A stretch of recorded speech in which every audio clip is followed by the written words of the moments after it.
What's up, y'all, and welcome back to my channel. So this is video 3 of my how to start a business with a $500 budget. So in this video, I'm going to teach you basically how to insert products on your website, how to put your Facebook pixel in your website, just the shipping stuff, the legal stuff, and things like that. So let's go ahead and jump right into the video. Okay, so starting off with the Facebook pixel. Facebook pixel is the most important thing for my Shopify website aside from the marketing aspect. The Facebook pixel in Shopify basically allows me to get the backend analytics on my website. On video 1, I went more in depth on the Facebook pixel, but basically a Facebook pixel tracks every single thing on your website, from people who visited your website, which pages they were on the longest, which items were clicked the most, which carts got abandoned, email capture, and all of those things. To actually plug your Facebook pixel into your website, you're gonna go to preferences, and then you're gonna scroll down and it's gonna say Facebook pixel, and then you're gonna take the Facebook pixel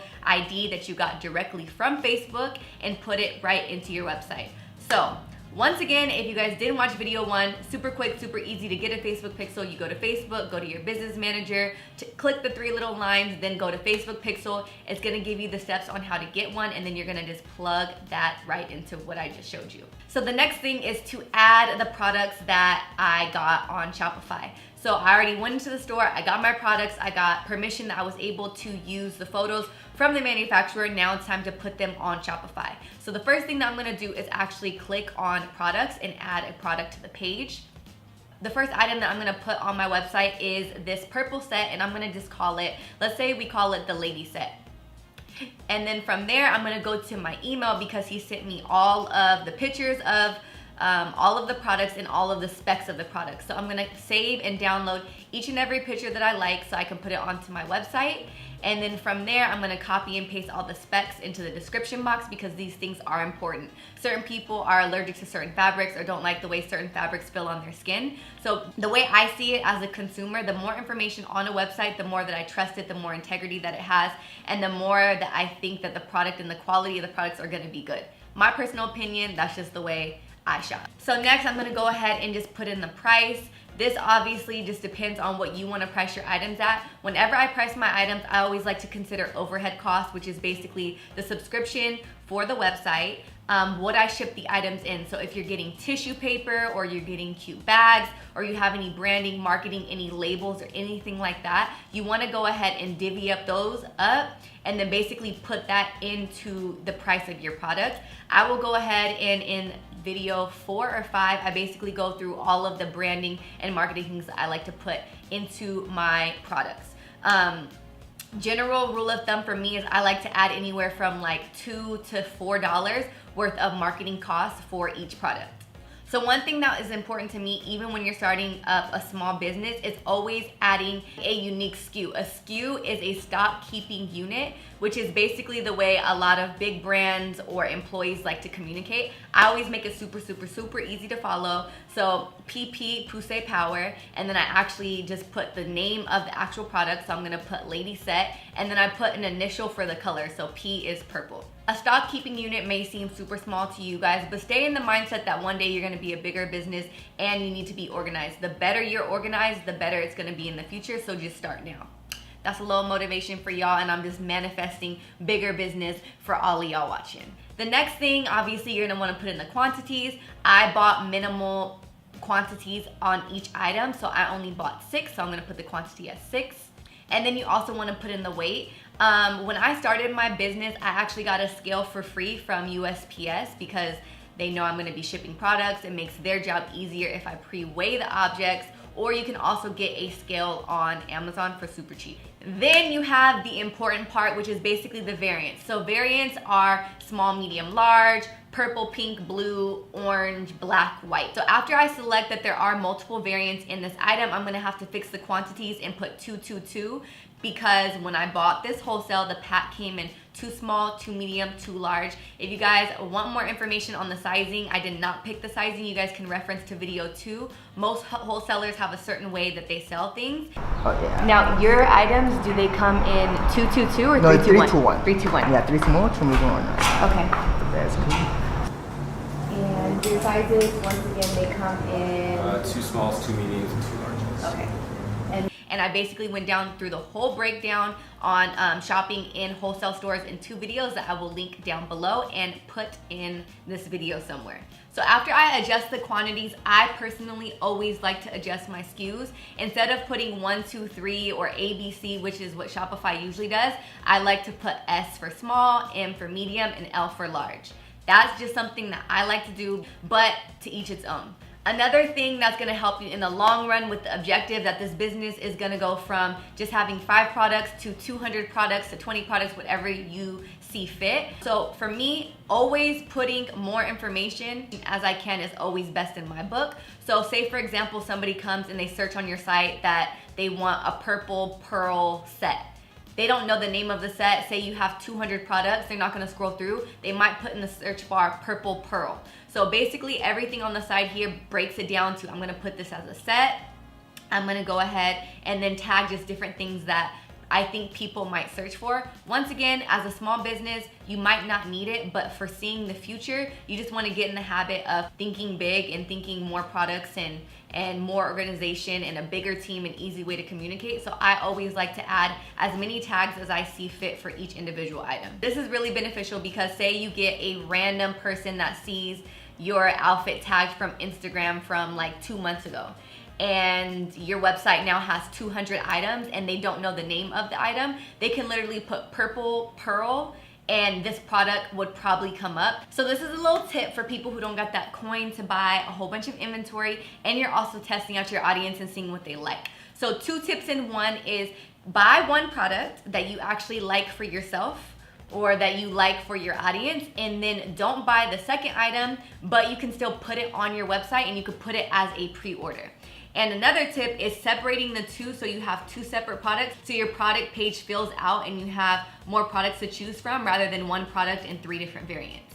So reason number 1 why I like to do this is, 1, I don't know what colors you guys like. I don't have the budget to just buy whatever. I'm gonna go ahead and test out the product first. Go ahead in the description box and put this is a pre-order, and then make sure the pre-order is like a week and a half to 2 weeks out. Always stay in contact with the vendor to make sure that they have this item in stock. And you also want to make sure that it's able to ship quickly so that when you see that a few people are ordering the item, and then get it shipped away to your customers ASAP. Another reason why I don't want to put 1 product under multiple variants is because I don't have that many products on my page. So if I want to fill my page out, instead of putting everything in 1 product, I'm gonna go ahead and separate the 2 so it just looks like I have a little bit more going on. And this is a little tip that I had for myself when I first started out. And on the bright side, if nobody really even likes that product, then you have nothing to lose. You're not stuck with the inventory, and you can just simply take it off of your page. This is also really good in the testing period so that you can kind of see which items your demographic gravitates to and just get a better feel of your audience. I'm gonna go ahead and show you guys another example of 1 item in 1 product so that you guys can see what I'm talking about, and if you want to go that route, you know exactly how to do it. So this sweater I purchased in the color purple, but it also comes in the color orange, and it's in stock. It's in LA. I can drive to pick it up if people are ordering it, and I'm gonna also put this as a pre-order. But instead of putting it in 2 separate products, I'm gonna put it all in 1. So in the description box, I'm gonna put that the orange color is on pre-order and it'll ship in about 2 weeks. And I'm also gonna provide additional information to my customers that if they do purchase multiple items on the website and one of them is pre-order, there is a chance that they might get multiple packages. You just wanna be proactive so that you're not getting a whole bunch of emails talking about, I only got the 1 item, I didn't get the 2. So after you go ahead and add the pictures, add the description, and put all of the information in, now it's time to adjust the variants.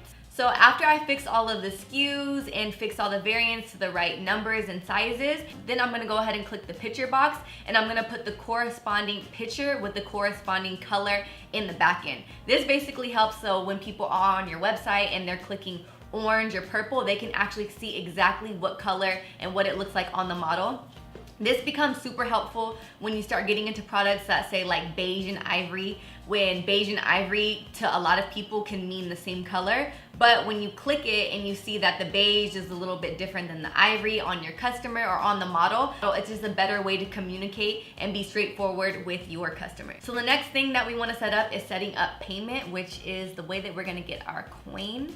So you're going to go into settings, and then from settings you're going to hit payment providers, and then from there you're going to go ahead and click to add your information. So you're going to add all of your information here. It's going to ask for your EIN number, which is your employer identification number. I like to think of this as a social security number for your business and basically separates you from your actual entity. I'm not sure if that's true, but that's just what I like to think, okay? Don't take my logic as legal advice. Consult a lawyer, please. Then after you put all of your address and information in, it's gonna ask you for a brief description of what you're selling. And then from there, it's gonna provide a bank statement descriptor for you, which you can also change. This is basically what pops up of, say your customer buys something and they're like, what is this $70 cost from? And then they can just look at the description and it's gonna say Poussey Power, which is like, oh yeah, I remember I bought from da-da-da-da-da and whoop-de-whoop. And then after that, everything is set up. You can also set up your PayPal, but you're not gonna get a notification to set up the whole entire process of PayPal until you get your first order. So following up with payment, I am then going to go into shipping. Shipping is probably my personal biggest headache of e-com just because it's a lot. But to set up the shipping, you're gonna go to settings, and then from there you're gonna click shipping. And then under there, they already have presets under domestic as far as free, and they do it based off of weight. Unfortunately for me, I haven't found the sweet spot with shipping. If y'all know anything about shipping for a cheaper price or shipping tips, please let your girl know, because I feel like that area is very gray for me. I personally am gonna just set my shipping at $7 because the smallest priority package to ship is a $7 envelope. And if your customers get more than just one item and they get like a jacket or something, you're gonna have to spend like $20 on shipping. That's not fair to charge everybody else $20 for shipping, so I just do the minimum, the sweet spot of $7. And for those bulkier items, what I like to do personally is just add the shipping cost to the overall product, so that you're not adjusting the shipping for everyone, you're just adjusting that shipping for that product for the people who are buying that specific product. That was a lot of words. I hope it made sense, and I hope y'all understood me. And then if you are wanting to open up your site to international shipping, you're gonna wanna choose the countries. I only choose specific countries because in my experience, unfortunately, I've had to ship to random countries that I don't really get that much traffic from. And then I realized that there's a certain law and certain way to ship to certain countries. And then that person ends up getting their item like 40 days later, which is never a good thing to communicate via email. It's just a hot mess. So you wanna make sure that you're doing your research on countries to ship from for yourself, and depending on where you are in the world. The smallest trackable package for international shipping is $26.50. So I'm gonna go ahead and set my price at $26.50. The next thing is the legal page and the shipping and the private policy and things like that. So in order to set all of these pages up, you're gonna go to settings, and then you're gonna go to legal. Shopify provides templates for all of these different legal things that you need on your website. I like to use the template, but I like to customize it to my own because they basically make a general template so that pretty much anybody can fall under that category. But for example, I'm not selling any gas or liquids, so I can go ahead and just delete that. I'm not selling any gift cards or any software, so I can go ahead and delete that. And I can also adjust the policy to be what I want it to be. For me, I just like to use it for the verbiage and just like the basic language. Something I don't really adjust is the private policy, and I also don't really adjust the terms of service. But one thing you do need to adjust is the shipping. One of the biggest annoyances for me when it comes to shipping is when people try to do returns, or when people try to say that they returned something and then the package is lost. Unfortunately, when a customer sends something back, it is not the company's responsibility, and that's why there's something called tracking, and that's why there's something called insurance, because it basically proves that somebody's actually sending something back and that the product is insured just in case it gets lost. I think the insurance is anywhere from like $100 to $200 depending on which insurance that you get. The insurance is already included in the $7 for the priority or the $20 in priority that you choose from.